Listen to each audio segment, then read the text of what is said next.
నమస్తే. తెలంగాణ రాష్ట్రంలో ఉన్న పోలీస్ నిరుద్యోగ అభ్యర్థులందరూ కూడా ఈరోజు సోమాజిగూడ ప్రెస్ క్లబ్లో ప్రెస్ మీట్ అయితే నిర్వహించడం జరిగింది.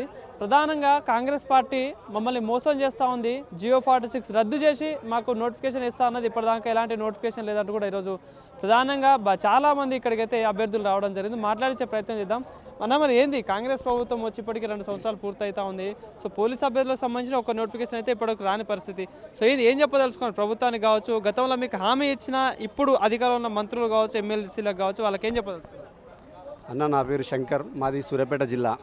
ఈరోజు సోమాజిగూడ ప్రెస్ క్లబ్లో ప్రధాన తెలంగాణ రాష్ట్ర పోలీస్ నిరుద్యోగ జేఏసీ అని చెప్పేసి ఒక చిన్న సభ కండక్ట్ చేయడం జరిగింది. ప్రధాన ఉద్దేశము, గతంలో ఏదైతే ఈ తీన్మార్ మల్లన్న కావచ్చు, రేవంత్ రెడ్డి గారు కావచ్చు, భట్టి విక్రమార్క కావచ్చు, శ్రీధర్ బాబు కావచ్చు, ఈరోజు మంత్రి పదవులు, ముఖ్యమంత్రి పదవులు అనుభవిస్తున్న ఈ రాజకీయ నాయకులు ఒకటే నినాదం ఇచ్చారు. అదేంటంటే, మీకు ఉద్యోగాలు రావాలంటే కేసీఆర్ ఉద్యోగం పోవాలి, అప్పుడే మీకు ఉద్యోగాలు వస్తాయని చెప్పేసి అన్నారు. మేము కూడా నిరుద్యోగులము. ప్రత్యేకంగా జీవో నెంబర్ 46 బాధితులు ఏదైతే ఉమ్మడి నల్గొండ, మహబూబ్నగర్, ఖమ్మం, వరంగల్ నుంచి ఈ ఉమ్మడి 4 జిల్లాల నుంచి నిరుద్యోగులు ఎవరైతే ఉన్నారో వాళ్ళు తీవ్రంగా జీవో నెంబర్ 46 వల్ల నష్టపోయారు. ఒక్కొక్కరికి 125, 126 మార్కులు వచ్చినా ఉద్యోగం రాలేదు. హైదరాబాద్, సైబరాబాద్, సంగారెడ్డి, రంగారెడ్డి, ఈ హైదరాబాద్ సర్కిల్లో చూసుకుంటే 90-100 మార్కులకు ఉద్యోగాలు వచ్చింది.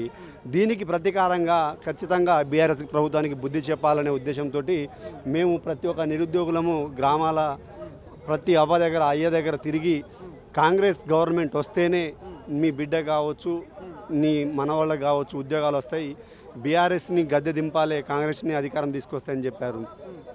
మాకు గాంధీ భవన్లో శ్రీధర్ బాబు గారు, భట్టి విక్రమార్క గారు, ఈ రేవంత్ రెడ్డి గారు కూడా మాకు హామీ ఇవ్వడం జరిగింది.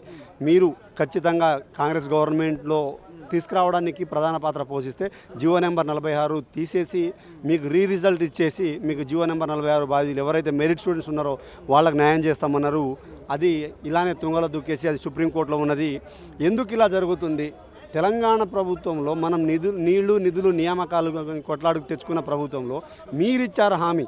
మీరు ప్రసంగాలు ఇచ్చినప్పుడు సభలలో ఇది ప్రజాప్రభుత్వము, నిరుద్యోగుల ప్రభుత్వము, నిరుద్యోగులు ఏం కావాలో అది కోరుకునే ప్రభుత్వం అని చెప్పేసి చెప్పారు కదా. మరి నిరుద్యోగులకు ఈరోజు మీరు ఏం న్యాయం చేశారని చెప్పేసి మిమ్మల్ని ప్రశ్నిస్తున్నాము. ఒక నోటిఫికేషన్ ఇచ్చారా? 2 సంవత్సరాలు ఏర్పడుతుంది. మిమ్మల్ని అధికారం కట్టబెట్టి మీకు మినిస్టర్లను, ముఖ్యమంత్రులను చేసిన నిరుద్యోగులకు ఈరోజు మీరు కనీసం కలిసే ప్రయత్నం చేయకుండా, వాళ్ళతోటి సమావేశాలు ఏర్పాటు చేయకుండా, ఎలాంటి చర్చలు జరపకుండా మీరు మీ మంత్రి పదవులు అనుభవించుకుంటూ ఉన్నారు. మరి నిరుద్యోగుల పరిస్థితి ఏంది? అంటే ఇప్పటికే 60-70 వేల ఉద్యోగాలు ఇచ్చినామని చెప్పేసి చెప్తా ఉన్నారు. వాస్తవం అంటారు ఈ మాట? ఎక్కడ ఇచ్చారన్న? మీకు మీడియా మిత్రులకు మీకు తెలుస్తుంది కదా, ఎక్కడిచ్చారు? కనీసం నిరూపించమని చెప్పండి. ఇప్పుడు నిరుద్యోగులు కొట్లాడేది ఒకటి DSC, TET, group 1, group 2, group 3. ఇప్పుడు గ్రూప్ 1 జియో 29 విషయం మీద అది హైకోర్టులో వాళ్ళకి ఫేవర్గా జడ్జిమెంట్ వచ్చింది, అది ఓకే. ఈ DSC, TET, police, VRO, VRA వ్యవస్థ మీదనే కదా. మరి ఉన్న మినిస్టర్లు 2 ఆయన దగ్గరనే పెట్టుకున్నాడు సీఎం.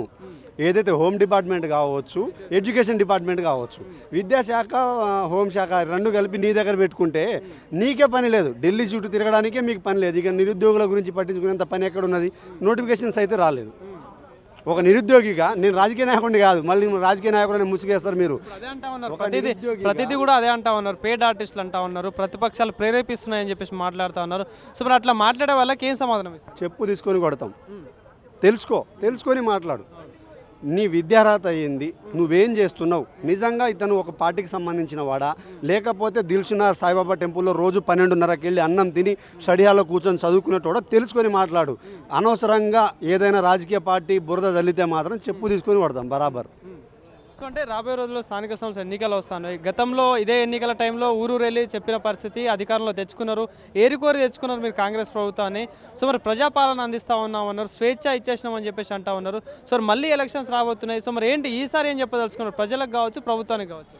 ఏరికోరి తెచ్చిన మొగుడు ఎగిరెగిరిది అన్నట్టు ఉందన్న. ఇప్పుడు మేము ప్రజాప్రభుత్వానికి ఇప్పటికీ విన్నవించుకుంటున్నాము. నిరుద్యోగుల సమస్యలు ఏదైతే ఉన్నాయో వాళ్ళ నిరుద్యోగులను పిలిచి వాళ్ళతోటి చర్చలు జరపండి. ఏదైతే మీరు జీవో నెంబర్ 46 విషయంలో హామీ ఇచ్చారో ఆ హామీని మీరు నెరవేర్చుకోండి. ఎప్పుడు ఏదైతే మీరు ఇచ్చిన మాటకు మాకు ఒక హామీ ఇచ్చారు, ప్రభుత్వం ఏర్పడితే ఖచ్చితంగా జీవో నెంబర్ 46 తీసేసి మీకు ఉద్యోగాల అవకాశాలు కల్పిస్తామన్నారు.